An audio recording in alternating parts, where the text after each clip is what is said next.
আমাদের পাড়া আমাদের সমাধান প্রকল্পে কাজ হয়নি। পঞ্চায়েত কার্যালয়ে তালা ঝুলিয়ে বিক্ষোভ।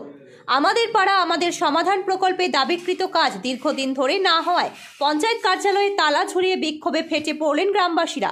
সোমবার এই ঘটনা ঘটে গোঘাটের কুমুরসা গ্রাম পঞ্চায়েত কার্যালয়ে। জবাব দাও, ঘাটের নাম লিস্টে থাকার পরও ঘাট বাদ গেল কেন? প্রধান তুমি জবাব দাও।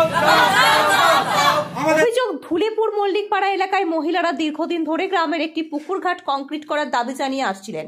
ক্যাম্পে সেই দাবি জানানো হলে প্রকল্প অনুমোদিত হয় বলে তাদের দাবি, কিন্তু নির্দিষ্ট কাজটি না করে সেই অর্থ অন্যত্র ব্যয় করায় ক্ষোভ বাড়তে থাকে। এসেছি মানে আমাদের যে একটা ঘাটের দরখাস্ত দেওয়া হয়েছিল, ঘাটেটা দরখাস্ত দেওয়া হয়েছে অনেক দিন থেকে, বোধহয় বছর দেড়েক দুই হবে এরকম চলছে, বোধহয় আজ হবে কাল হবে করে করে করে করে হঠাৎ করি বলছে যে এরকম দরখাস্ত বন্ধ করে দিয়েছে, যে ঘাটটা আর হবে না, অন্য জায়গায় কাজ হচ্ছে। আমরা বলছি যে এতদিন থেকে আমাদের ঘাটটা হবে হবে করলে তাহলে ঘাটটা বন্ধ করলো কে? আমাদেরকে জানতে হবে যে ঘাটটা কেন বন্ধ হলো, কিসের জন্য বন্ধ হলো, কী কারণে বন্ধ হলো, সেটা তো আমাদেরকে জানতে হবে। সেই জন্যই আমরা আজকে এসেছি যে প্রধান সাহেবের কাছে, যে আমরা ঘাটটা কেন বন্ধ হলো প্রধান সাহেব নিশ্চয়ই জানবে, যে কে দরখাস্ত দিয়ে বন্ধ করে দিয়েছে, কোন ব্যক্তি বলেছে সেটা সে জানবে। সেই জন্যই তাকে জানতে এসেছি যে কি করবে, বন্ধ করে দিয়েছে কে না। আমাদের বাড়ি ধুলেপুর, আর আমাদের পাড়া হচ্ছে মল্লিক পাড়া।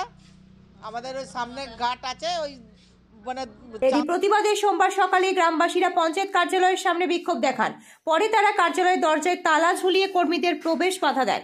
এই প্রসঙ্গে কুমুরসা গ্রাম পঞ্চায়েতের প্রধান রবীন্দ্রনাথ দে বলেন, দেখুন, আপনাদের মাধ্যমে সবাইকে আমি জানাতে চাইছি, আমাদের পাড়া আমাদের সমাধান মুখ্যমন্ত্রী মমতা বন্দ্যোপাধ্যায়ের একটা স্বপ্নের প্রকল্প।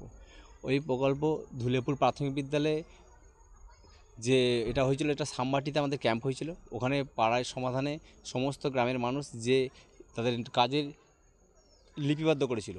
দেখুন, ব্যাপারটা হচ্ছে এক থেকে কাজ তো অনেক থাকবে, 1 থেকে 17 নম্বর, 18 নম্বর, 20 নম্বর, কোনো বুথে 20টা 25টা কাজেরও দাবি এসেছে, এবং প্রায়োরিটি লিস্টের মাধ্যমে আমাদের এই কাজটা হচ্ছে।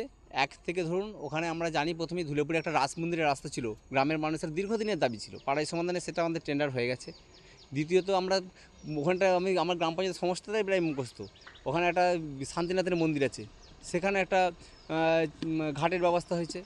ওখানে একটা লাইট খারাপ হয়ে গেছে ধুলেপুর মোড়ে, সেটা পাড়ায় সমাধানের মাধ্যমে হবে। আর ঘটনাকে ঘিরে এলাকায় কিছুক্ষণ উত্তেজনা ছড়ালেও বর্তমানে পরিবেশ স্বাভাবিক।